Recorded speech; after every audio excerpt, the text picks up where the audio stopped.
Je remercie Dieu pour chaque fois qu'il me convainc. Parfois, je dois le remercier plus que je ne le ressens, mais vous savez. Un jour de la semaine passée, je le remerciais pendant toute la journée. Je disais « Merci Seigneur de m'avoir montré cela. Merci Seigneur parce que... Merci Seigneur de m'avoir montré cela. » Et alors, finalement, j'étais contente que c'était l'heure de dormir pour que tu ne me montres plus rien d'autre.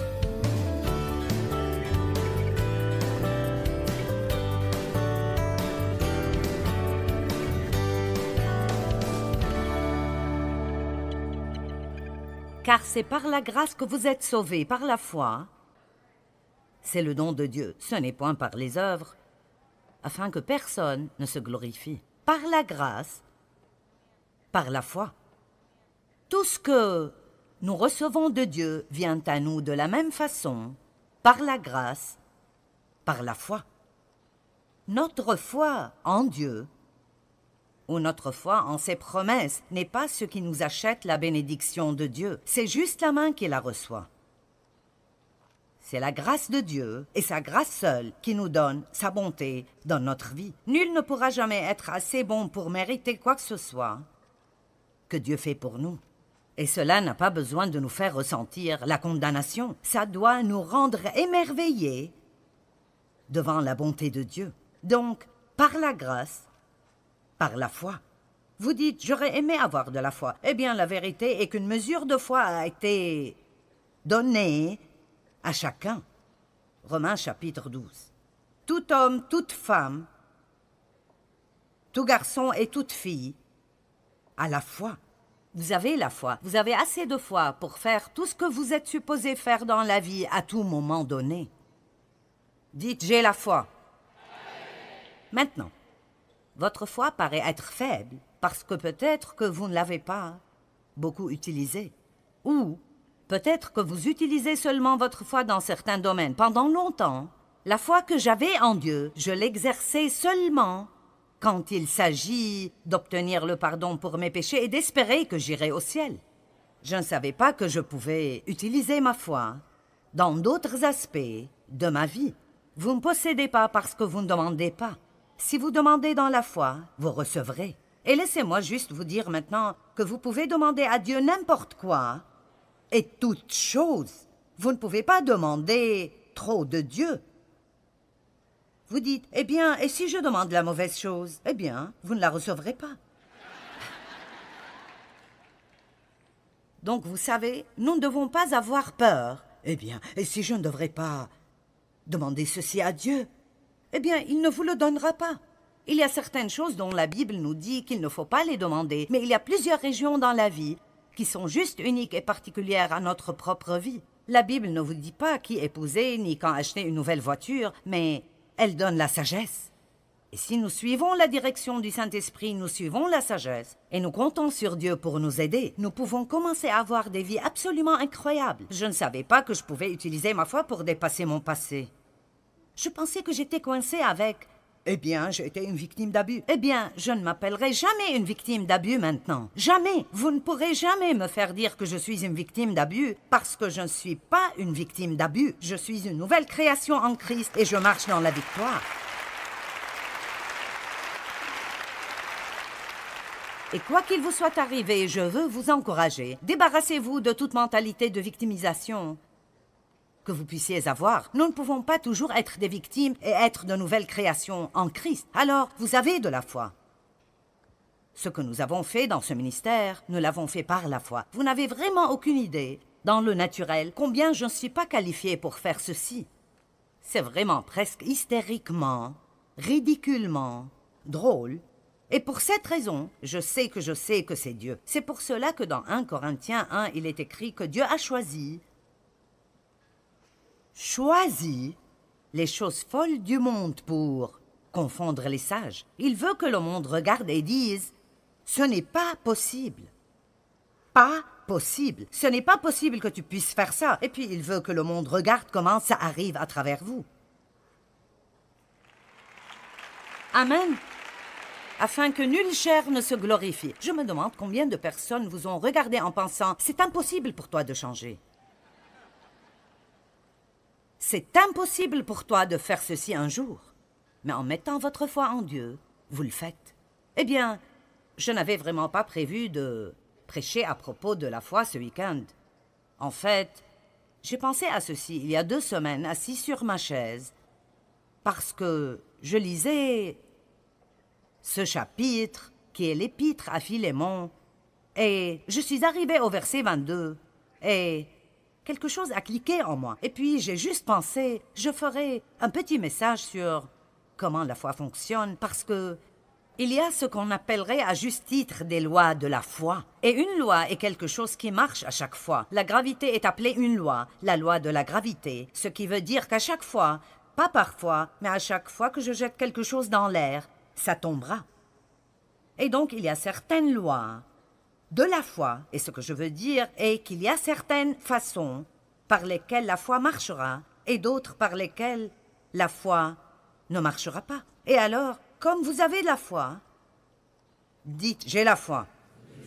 Et comme vous n'obtiendrez rien de Dieu, sauf si vous utilisez votre foi, je pense que ce serait bien de prendre un peu de temps ce matin, juste pour voir si vous faites ce que nous devrions faire avec notre foi, et si vous utilisez cette foi d'une manière qui la rend productive et fonctionnelle. Vous êtes d'accord?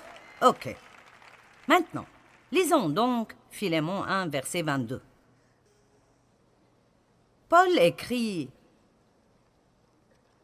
à Philémon à propos d'un esclave qu'il avait nommé Onésime, et il s'était en fait enfui de chez Philémon, et Paul l'a rencontré. Et il est devenu un fils spirituel de Paul, et maintenant Paul allait le renvoyer chez Philémon. Et il voulait s'assurer que Philémon le recevra gracieusement et qu'il ne le punirait pas parce qu'il s'était enfui. Et c'est ce dont parle la partie majeure de l'épître. Mais après, Paul dit, et c'est très important, Paul était en prison quand il a écrit cette lettre, en prison, et il n'avait aucune idée de quand il sortirait de là. Mais il écrit à Philémon, et dans le verset 22, il dit « En même temps, prépare-moi un logement, dans l'attente de m'accueillir hospitalièrement, car j'espère, grâce à vos prières, vous être rendu ou recevoir la grâce de venir. » Nous voyons quelque chose de très important ici. D'abord, il dit « J'ai la foi que si vous priez pour moi, je sortirai d'ici et je pourrai venir vous visiter. » Donc, il avait la foi en la puissance de la prière et il croyait que, quand il prie ou si d'autres prient pour lui, cela ouvrira les portes pour qu'il soit libéré de la prison. Ne priez pas si vous n'allez pas prier dans la foi. Quand vous priez, ayez une foi simple comme les enfants pour que Dieu vous entende, mais aussi pour que Dieu vous donne soit ce que vous demandez, ou si vous demandez la mauvaise chose, il vous donnera quelque chose de mieux. Amen. Puis il dit, « Prépare-moi un logement en attendant ma visite. » Maintenant, je veux vous parler du pouvoir de l'attente. Parce que la foi devrait avoir une attente active et agressive qui va avec. Paul a dit « Priez pour moi. Je crois que je sortirai d'ici et je viendrai vous visiter. Alors commencez à me préparer une chambre. » Est-ce que quelqu'un voit ceci?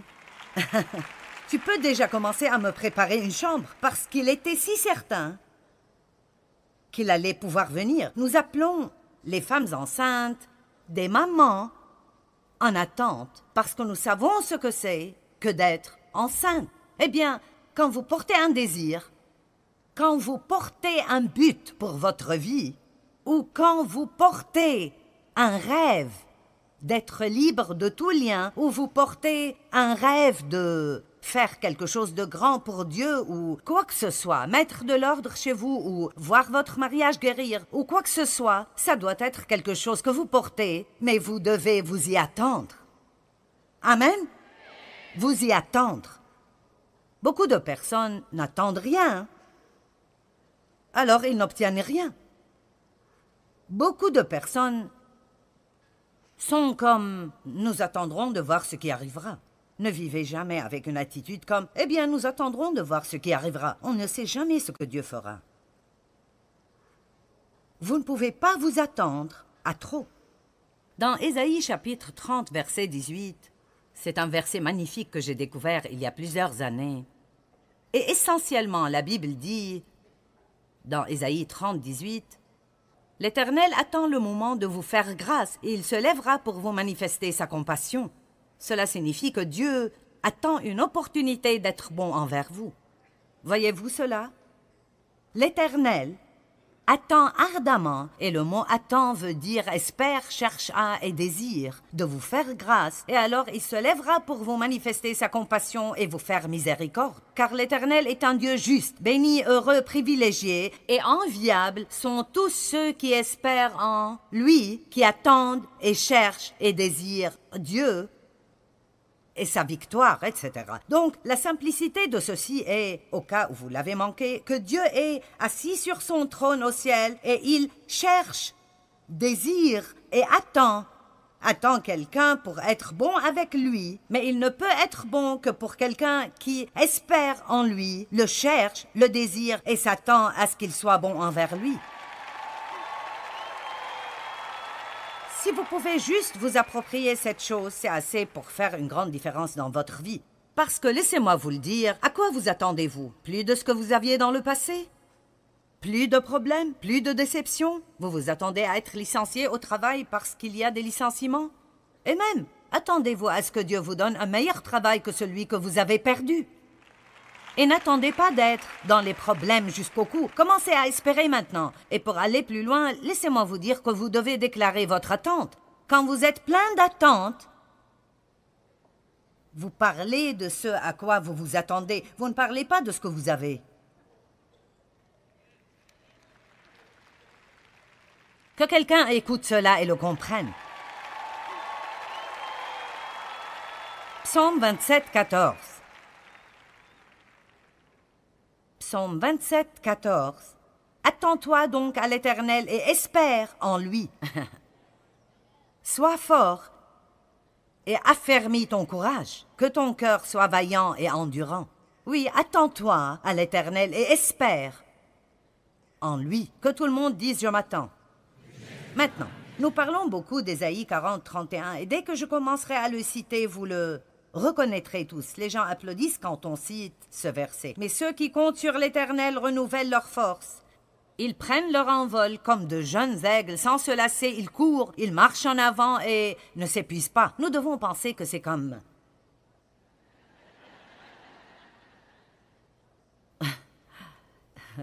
Mais si vous le lisez et vous étudiez ce mot « attend » dans la langue originale, ou si vous le voyez dans la Bible amplifiée qui amplifie un peu de la langue originale, il dit que ceux qui attendent, cherchent, désirent et espèrent le Seigneur.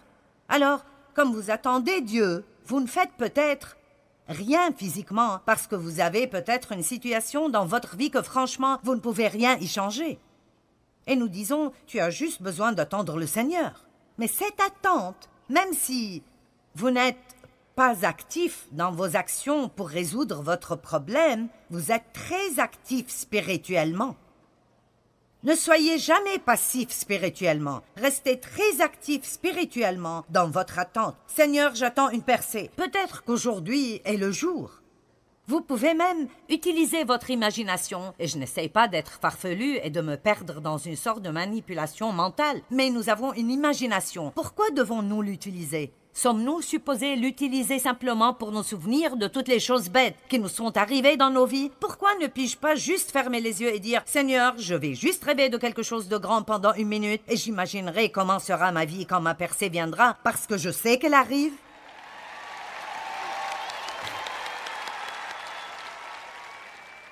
Amen.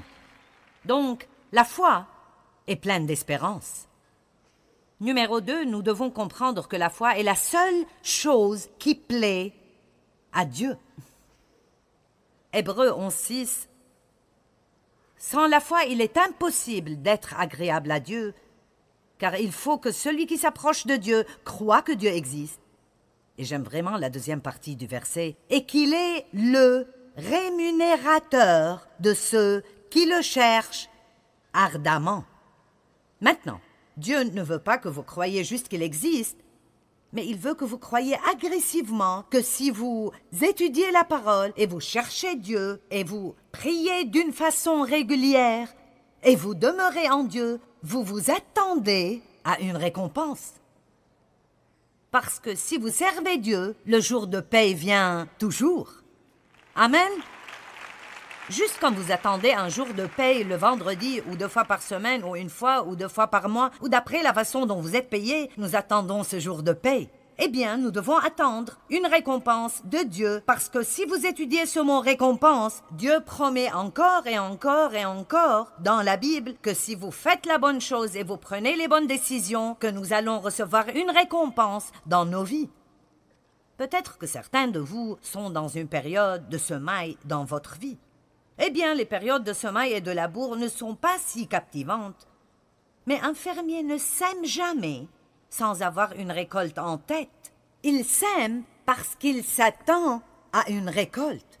Il ne sort pas pour labourer et enlever les pierres et planter les graines et arroser ce jardin en pensant « Eh bien, je ne sais pas, je ne sais pas. » Non, il attend une récolte et nous devons semer dans l'espérance.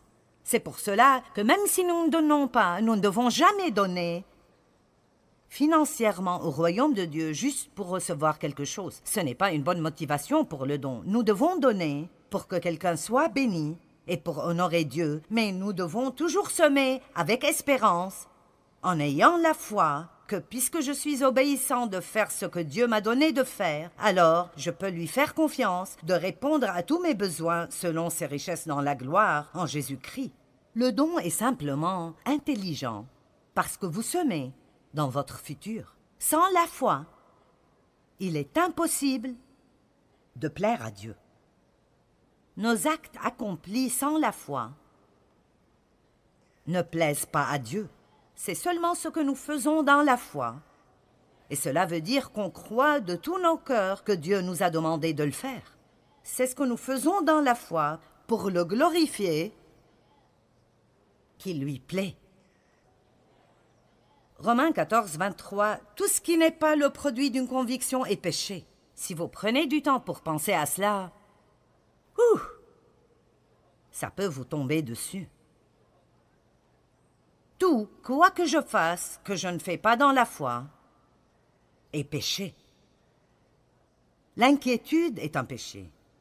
La peur est un péché. Combien d'entre vous se plaignent dans la foi? Alors cela veut dire que le fait de se plaindre n'est pas juste un « c'est un péché ». Et c'est pour cela que régulièrement nous devons dire « Merci Jésus, parce que tu m'as pardonné tous mes péchés et je peux être continuellement purifié par le sang de Jésus-Christ. » Amen. Alléluia. N'épousez pas quelqu'un si vous n'êtes pas vraiment dans la foi à ce propos. Vous savez, je me suis mariée la première fois quand j'avais 18 ans parce que... Et je savais tout au fond de moi-même que c'était une erreur. Mais parce que mon père a abusé de moi, sexuellement, je pensais que personne ne voudrait jamais de moi. Alors j'ai pris la première opportunité qui s'est présentée. Je pense que beaucoup de gens font cela. Ils sont si désespérés, ils ont peur de ne jamais avoir personne ou ils essayent de se débarrasser de ces sentiments de solitude qu'ils ont. Alors ils font quelque chose sans avoir la paix. Et puis ils souffrent pendant de nombreuses années. Ne faites pas quelque chose si vous n'avez pas de paix à ce propos. Si vous ne pouvez pas le faire dans la foi, alors ne le faites pas. Ne soyez pas poussés par vos amis à faire des choses que vous savez que vous ne devez pas faire. Si vous n'avez pas de paix quand il s'agit de voir un certain film, même si tout le monde y va, vous ne devez pas le faire si vous ne pouvez pas y aller par la foi. Allez. Eh bien, vous êtes plutôt calme après ceci. Maintenant, je ne sais pas pour vous, mais j'aime ce genre de choses. J'aime être défié par la parole. En fait, j'aime quand Dieu me corrige ou me réprimande. Je n'aime pas le fait que j'ai fait quelque chose de mauvais, mais je suis contente de pouvoir recevoir la correction de Dieu. Je ne suis jamais condamnée par elle. Je suis heureuse. Je remercie Dieu pour chaque fois qu'il me convainc. Parfois, je dois le remercier plus que je ne le ressens, mais vous savez... Un jour de la semaine passée, je le remerciais pendant toute la journée. Je disais « Merci Seigneur de m'avoir montré cela. Merci Seigneur parce que... Merci Seigneur de m'avoir montré cela. » Et alors, finalement, j'étais contente que c'était l'heure de dormir pour que tu ne me montres plus rien d'autre. Remercier Dieu chaque jour n'est pas comme cela, mais Apprenez comment être content parce que vous avez ce genre de relation avec le roi des rois et le seigneur des seigneurs et parce qu'il vous aime assez pour ne jamais vous abandonner dans les problèmes que vous avez. J'aime cela, j'aime cela, j'aime cela. Alors si je me mêle de vos affaires en disant tout ce qui n'est pas le produit d'une conviction est péché, que cela vous rende heureux. Tout ce qui vous met mal à l'aise doit être quelque chose dont vous avez besoin. Troisième point. La foi doit être basée sur la parole de Dieu. Plus que tout, d'abord nous avons la foi en Dieu. La Bible dit « Ayez foi en Dieu ». Je vous ai déjà dit que nous avons tous la foi. Une mesure de foi a été donnée à chacun. Maintenant, ce que vous faites de cette foi est votre choix entièrement. Vous pouvez mettre votre foi en vous-même. Cela ne marchera pas, mais si vous voulez essayer pendant quelques années et être misérable, allez-y. Vous pouvez mettre toute votre foi en des personnes. Je ne dis pas que nous ne devrions pas faire confiance aux gens, mais je peux vous dire que les gens vous décevront. Nous n'avons pas la capacité de ne pas nous décevoir l'un l'autre car nous ne sommes pas parfaits. Alors, ne donnez pas aux gens la confiance qui appartient seulement à Dieu. Vous pouvez faire confiance à certains, mais n'allez pas trop loin parce qu'au moment où vous regardez quelqu'un et vous pensez « tu ne me feras jamais de mal », maintenant vous avez des problèmes. Ne mettez pas votre foi en le système du monde. Soyez sûr de dépendre de Dieu. Dépendez de Dieu. Notre pays est grand parce que les hommes et les femmes qui sont venus ici dépendaient de Dieu. Et dans notre nation, nous devons retourner à dépendre de Dieu. La politique sans Dieu est une chose dangereuse. La foi doit être bien basée. Tout d'abord, vous mettez votre foi en Dieu. Vous avez peut-être un bon travail et il vous paye bien, mais si j'étais vous, je ne dépendrais pas juste de ce travail pour prendre soin de moi. Dépendez de Dieu. Et si vous avez besoin de plus d'argent, mais vous n'obtenez pas cette augmentation, ne vous énervez pas, mettez votre dépendance en Dieu.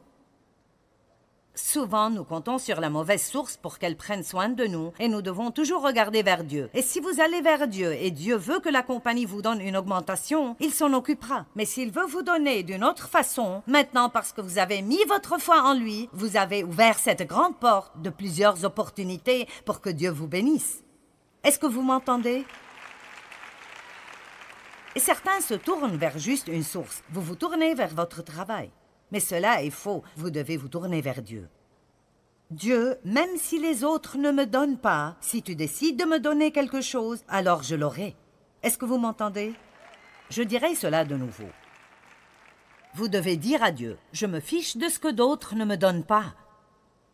Si tu veux que j'aie quelque chose, aucun démon en enfer et aucune personne sur terre ne m'arrêtera de l'obtenir.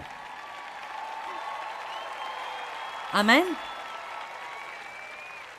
Alors la foi doit être basée tout d'abord sur Dieu, la foi en Dieu. Ayez la foi en Dieu.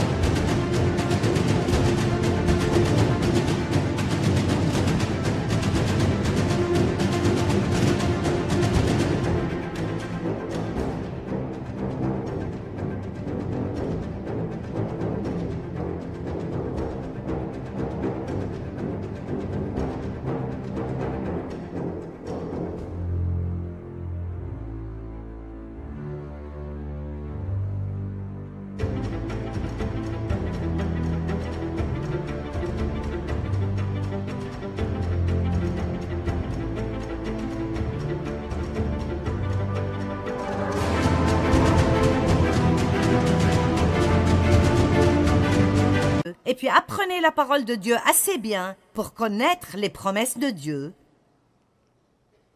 pour mettre votre foi en les promesses de Dieu. Maintenant, je ne pense pas que vous ne pouvez pas prier pour quelque chose si vous ne pouvez pas trouver de versets correspondants, mais je pense que c'est sage de remplir autant que possible vos prières de la parole de Dieu. Priez la parole à Dieu. Rappelez Dieu. D'autres prophètes l'ont fait. Ils rappelaient Dieu tout le temps de ce qu'il a dit. Et vous devez dire, Dieu, tu m'as promis que tu pourvoirais à tous nos besoins et je m'attends à ce que tu fasses cela. Merci pour cela. Tu as promis, Seigneur, que si j'instruis mes enfants selon la voie qu'ils doivent suivre, même quand ils seront vieux, ils ne s'en détourneront pas. Alors, où qu'ils soient maintenant, Dieu, je crois qu'ils reviendront.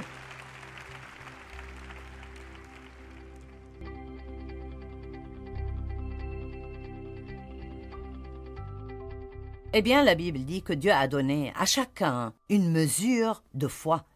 Et vous savez, plus nous utilisons cette foi, plus elle grandira. Et aussi, nous avons sa grâce qui nous aide. À chaque fois que nous agissons dans la foi, sa grâce, sa puissance et sa capacité viennent à nous pour nous aider à être efficaces dans tout domaine de notre vie. Vous savez, je pense que nous avons besoin d'apprendre autant que nous le pouvons à propos de la grâce parce que la grâce est phénoménalement incroyable. La grâce est la puissance de Dieu qui vient à nous gratuitement et nous rend capables de faire ce que nous avons besoin de faire dans la vie, sans aucune lutte, fatigue ou effort de notre côté. La grâce est ce qui nous sauve. La grâce nous pardonne. La grâce nous offre la miséricorde. La grâce est vraiment incroyable.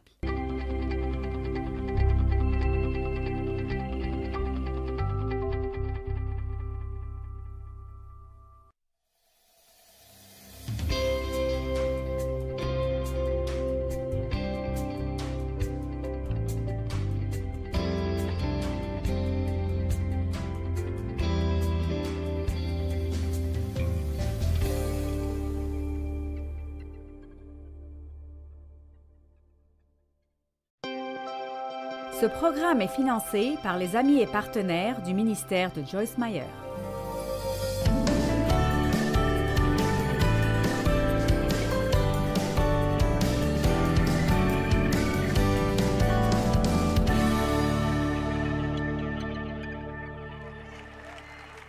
Maintenant, le premier pas vers la plénitude est très simple. Jésus a dit « Venez à moi ». Venez à moi, j'aime ces trois mots. Venez à moi, vous tous qui êtes fatigués et chargés, et je vous donnerai du repos. Alors puis-je prendre un moment pour dire, oui, à tous ceux qui sont là, tous ceux qui ne sont pas venus à Jésus, nous allons vous donner une opportunité de faire cela tout à l'heure, et si vous n'avez pas reçu Christ comme votre sauveur, alors s'il vous plaît ce soir, venez à lui. Et pas besoin d'être au 31. Venez tel que vous êtes. Juste venez à lui, venez. Et si vous regardez à la télévision, s'il vous plaît, si votre vie est gâchée, si vous êtes débordé à cause du stress et vous êtes surchargé de peur et d'inquiétude, juste venez. Vous n'avez même pas besoin de comprendre quoi que ce soit. Venez et dites, d'accord Jésus, je viens. Juste, prends-moi tel que je suis et fais quelque chose de moi. Je te veux dans ma vie. Ça peut être la prière la plus simple que vous avez priée, et la prière est simplement parler à Dieu. Donc, si vous croyez que Dieu est là, donnez-lui juste une chance d'entrer dans votre vie et voyez ce qu'il peut faire. Venez à moi, vous tous qui êtes fatigués et chargés, et je vous donnerai du repos. Eh bien, alors, même après avoir reçu Christ, quand vous entrez dans ce type de vie où vous peinez que Dieu ne veut pas que vous viviez, la réponse est de juste arrêter et de venir à lui. Revenez à lui. L'une des raisons pour lesquelles nous n'avons pas la paix que nous devrions avoir est que nous ne prenons pas assez de temps quand nous sommes gênés pour nous arrêter une minute. Même si tu es une mère au foyer qui essaye d'élever 3 ou 4 enfants et tu penses que tu veux t'arracher les cheveux à 9 heures chaque matin, prends juste une petite pause de 2 secondes et dis « Je viens à toi, Jésus ». Maintenant, Jean 7, 37, le dernier jour de la fête, le jour le plus solennel, Jésus se tint devant la foule et lança à pleine voix « Si quelqu'un a soif, qu'il vienne à moi et boive !» J'aime ceci. Il dit « S'il y a quoi que ce soit dont vous avez besoin, quoi que ce soit qui vous fait du mal, la réponse est « Venez à moi ». C'est si simple que nous le manquons. Nous préférons nous mettre en groupe et essayer de décider ce que nous devons faire. Je dis toujours, n'allez pas demander aux autres ce que vous devez faire. Ils ne gèrent même pas leur propre vie comme il faut et vous leur demandez comment vous devez résoudre vos problèmes. Allez chez Dieu d'abord, et s'il veut utiliser quelqu'un, qu'il l'utilise. Maintenant, voici certaines des meilleures nouvelles que vous pourriez entendre, spécialement pour ceux qui ne sont pas encore venus à Christ. Alors écoutez ceci, Jean 6, 37. Ceci est juste si beau, c'est un si bon verset. Tous ceux que le Père me donne et me confie viendront à moi, et celui qui vient à moi, je ne le repousserai certainement pas, je ne refuserai jamais, jamais aucun de ceux qui viennent à moi. Wow, j'aime cela. Wouh! N'est-ce pas un passage merveilleux? Quiconque vient juste à lui, il dit « Je ne refuserai jamais aucun de ceux qui viennent à moi. » Vous voyez, vous n'avez pas à vous inquiéter si vous pensez « Je veux réparer cette chose, je donnerai ma vie à Christ. Je veux qu'il vienne dans ma vie. » Ne soyez même pas inquiétés qu'il ne vous prendra pas parce que vous avez fait trop de mal. Il ne vous rejettera jamais, au grand jamais.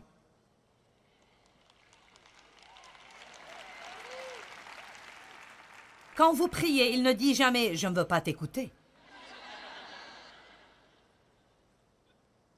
Quand vous avez besoin d'aide, il ne dit jamais « Non, je ne vous aiderai pas ».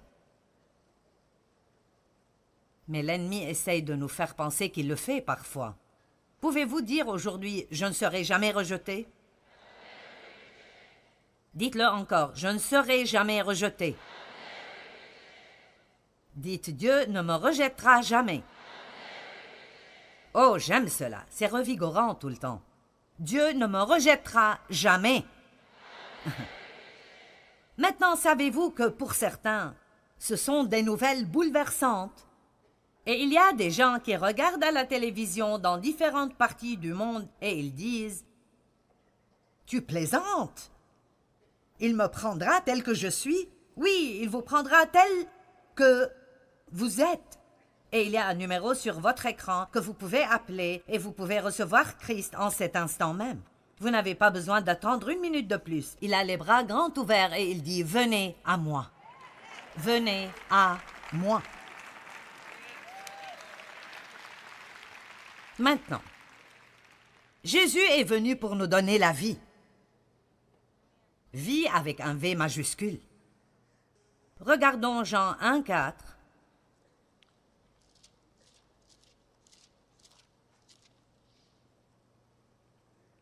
En lui était la vie, V majuscule, et cette vie, V majuscule, était la lumière, L majuscule, des hommes. Pourquoi en majuscule? Parce qu'il parle de Jésus lui-même.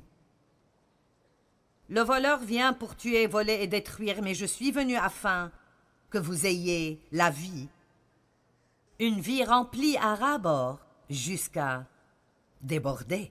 Maintenant, cette vie dont il parle n'est pas juste une vie où nous respirons et bougeons, où nous avons la capacité de marcher, d'inspirer et d'expirer. Si vous cherchez le mot Zoé dans le dictionnaire grec, voici ce qu'il veut dire. Si excitant. Je l'ai écrit ici à la main sur ma feuille. C'est la vie comme Dieu l'a. Pouvez-vous imaginer cela? Combien d'entre vous pensent que Dieu s'inquiète ce soir? Combien d'entre vous pensent qu'il est inquiet concernant ce qui arrive dans le monde? Combien d'entre vous pensent que Dieu est irrité, qu'il est effrayé? Non, il est si plein de vie que rien de cela peut même le pénétrer. Et ce même genre de vie nous est offert. La vie comme Dieu l'a, qui est dans le Père, qu'il a donné au Fils et que le Fils a manifesté au monde. L'homme s'en est éloigné quand il a chuté, et l'homme en est devenu un participant en Christ. C'est sa possession présente à travers sa relation avec Christ, et elle n'est pas juste d'être mobile, mais d'avoir de la force morale, comme la sainteté et la justice. N'est-ce pas merveilleux que Dieu puisse prendre un pécheur constant, spécialement absolument méchant, et lui donner une graine de vie, et le transformer en un enfant de Dieu, saint et juste, Combien pensent que ce sont de bonnes nouvelles? Alors je vous demande vraiment, pourquoi devrions-nous être mécontents?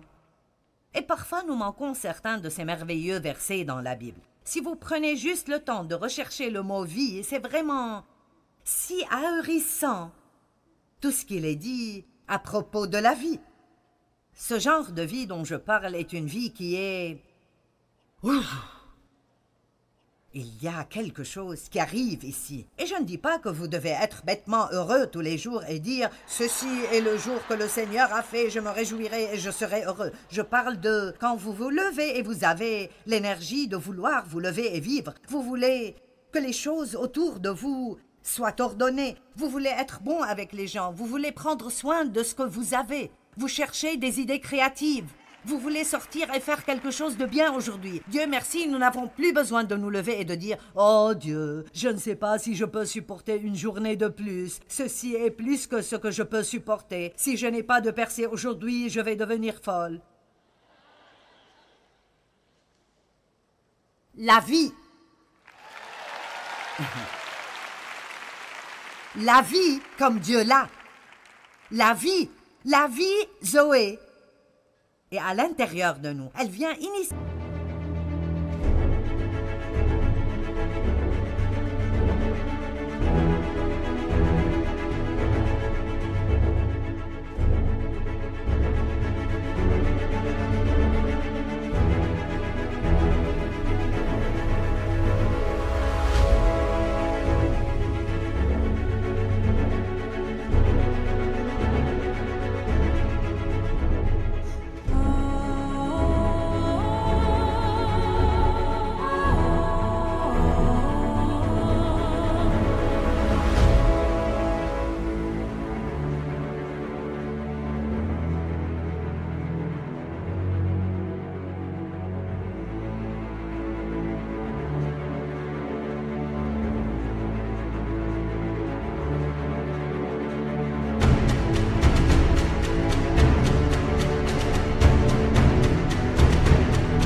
Sous la forme d'une graine quand nous recevons le Christ Jésus, le Fils de Dieu.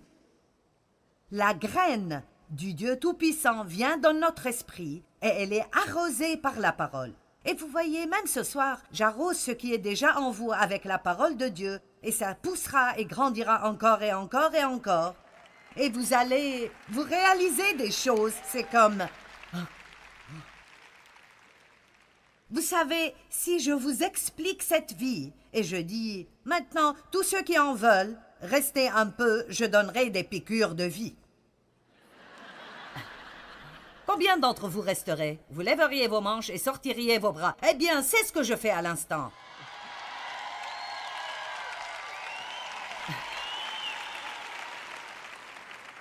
Je ne donne pas des piqûres anti-grippe ce soir, je donne des piqûres de vie.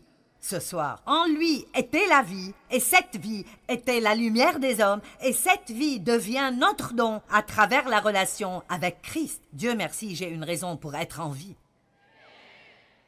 Et j'aime regarder ce que la parole fait aux gens. Écoutez, quelqu'un qui est déprimé sera libéré ce soir. Quelqu'un de découragé est en train d'être encouragé maintenant. Quelqu'un qui sent qu'il ne peut pas supporter un jour de plus. Maintenant, cette vie vous frappe et vous dites « Je peux faire face à tout ce à quoi je dois faire face parce que le plus grand vit en moi. » Vous voyez, nous avons quelque chose qui arrive en nous et elle essaye de sortir à l'extérieur. Amen. Et je suis là à aider le Saint-Esprit à essayer de faire sortir ce bon fruit. La vie. La vie comme Dieu l'a. Maintenant. Je vais quelque part. Suivez-moi. 1 Jean 3, 14. En fait, nous avons déjà fait du chemin.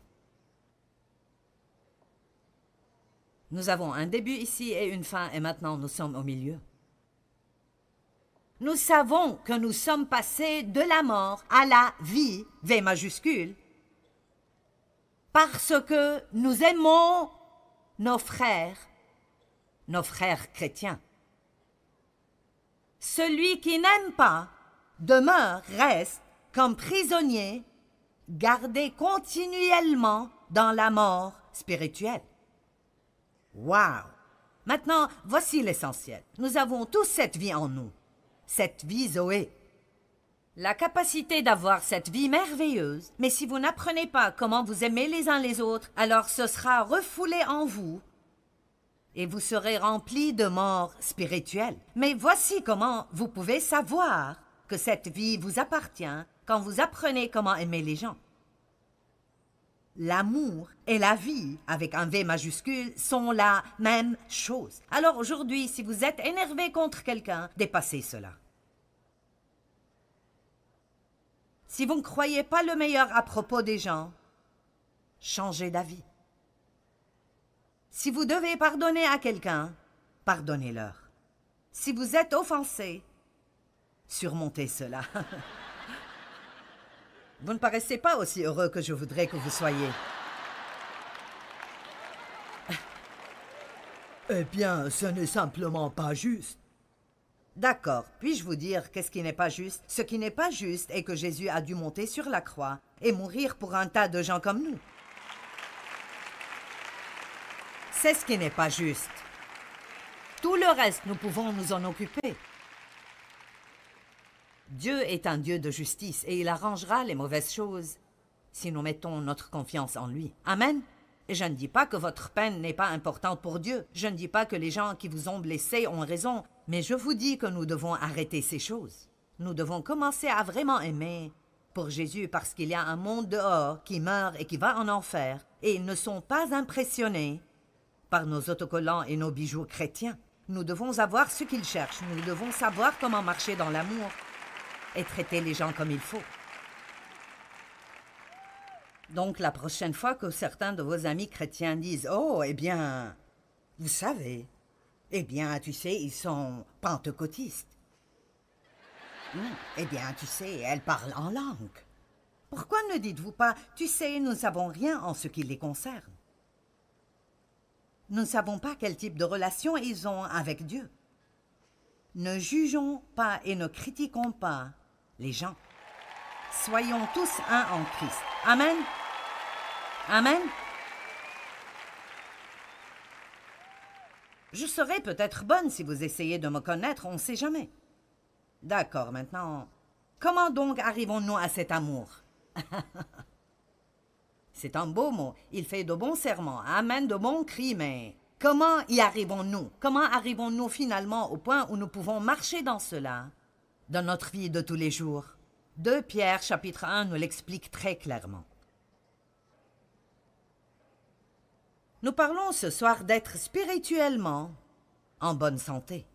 Vous venez à Jésus et puis vous décidez de lui dédier votre vie pour apprendre à faire les choses à sa façon au lieu de les faire à votre façon. Ce n'est pas comme un tweet. Cela prendra quelques minutes, d'accord? Alors suivez-moi, vous pouvez le faire. Par sa puissance divine, je suis à 2 Pierre chapitre 1, verset 3.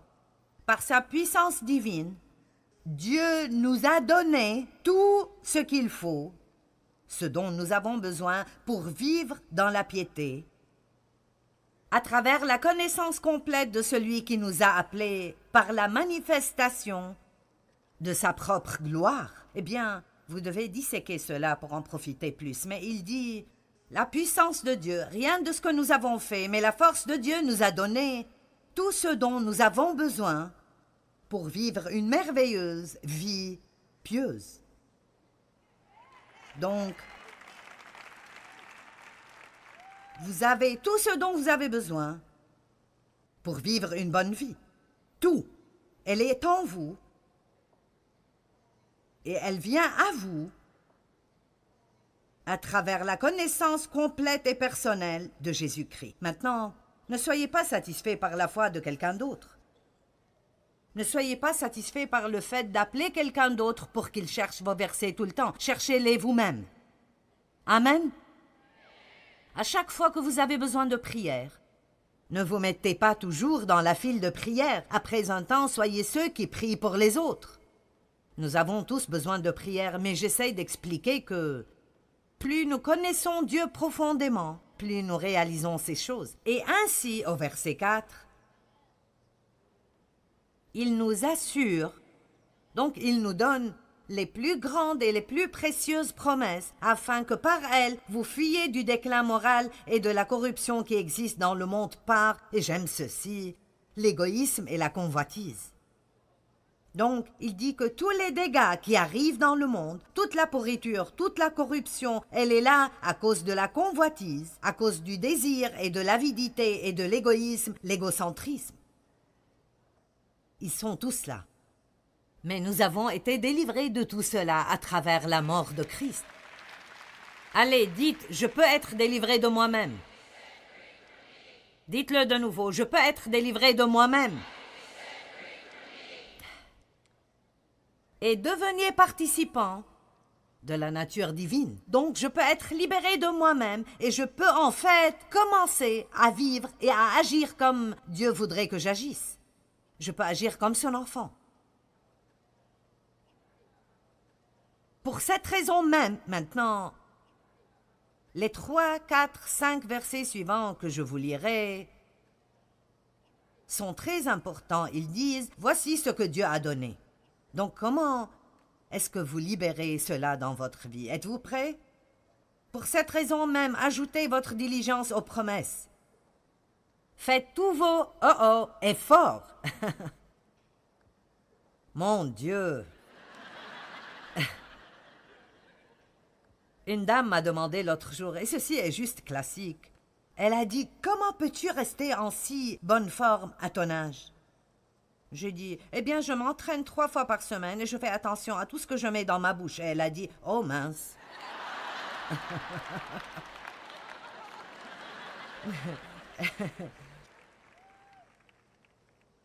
Et vous savez, nous devons faire attention à ce je veux. Mais nous voulons que ce je veux nous soit donné par osmose. Nous ne voulons pas avoir à faire quoi que ce soit pour l'obtenir. Eh bien, n'y a-t-il pas de façon d'avoir des muscles sans s'entraîner? Y a-t-il une façon de juste manger jour et nuit et de manger quoi que ce soit et toujours ressembler à Twiggy? Non! Sauf si vous avez une maladie.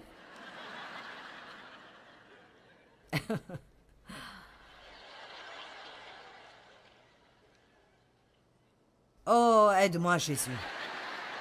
Faites tous vos efforts pour exercer votre foi, pour développer la vertu, l'excellence, la résolution, l'énergie chrétienne. Et en exerçant la vertu, vous développerez la connaissance et l'intelligence. Et en exerçant la connaissance, vous développerez la maîtrise de soi. Et en exerçant la maîtrise de soi, vous voyez, certains ne suivent déjà plus. Vous développerez la patience, l'endurance dans l'épreuve. Et en exerçant la patience, vous développerez la dévotion, la piété. Et en exerçant la dévotion, vous développerez l'affection fraternelle. Et en exerçant l'affection fraternelle, vous arriverez à l'amour chrétien.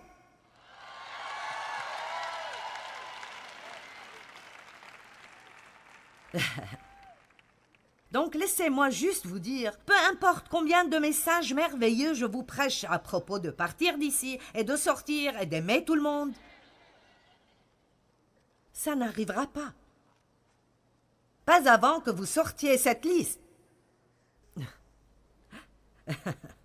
La première chose que vous devez avoir est la connaissance. La première chose que vous voulez connaître est lui. Pas juste savoir ce que Dieu peut faire pour vous, mais le connaître et la force de sa résurrection, connaître le caractère de Dieu et combien il est incroyable.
merveilleux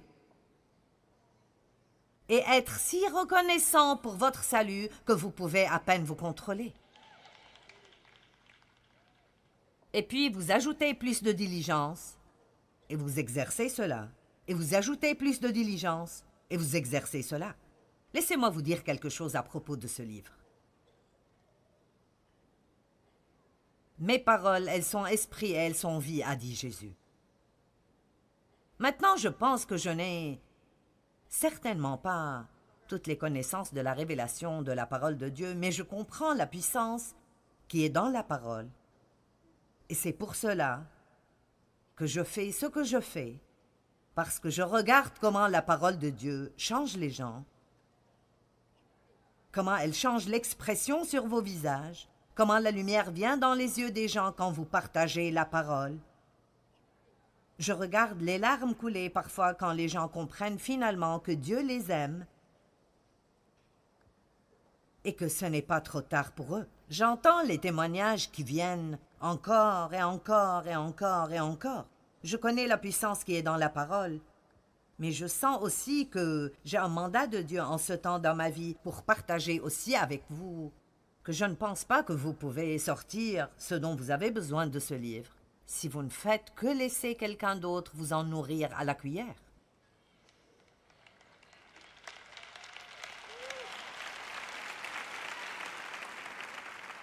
Vous devez avoir votre Bible.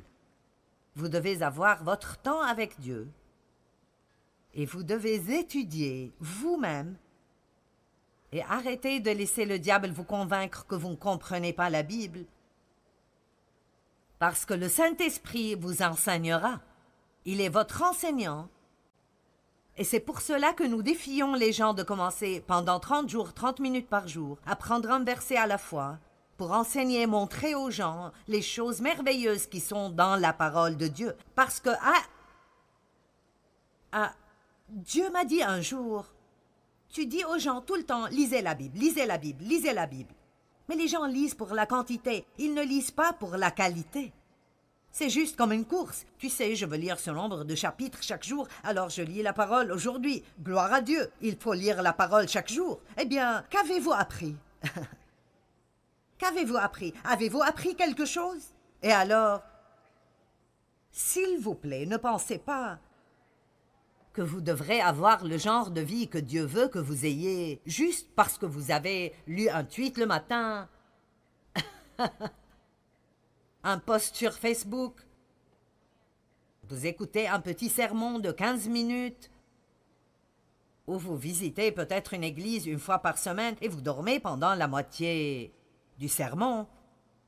Et puis, vous vous demandez pourquoi vous n'avez aucune victoire. Allez, il y a quelque chose pour quoi se battre. Il y a une vie qui vaut le coup d'être vécue. Il y a quelque chose pour quoi vous pouvez vous lever. Il y a une raison de se lever tôt et de passer du temps avec Dieu. Votre vie.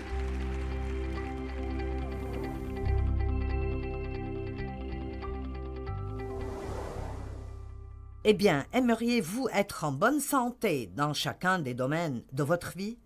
Je pense que nous pourrions tous dire « Oui, j'aimerais cela ». Eh bien, vous savez, ça requiert d'être en bonne santé spirituellement, d'abord parce que tout le reste vient de cela.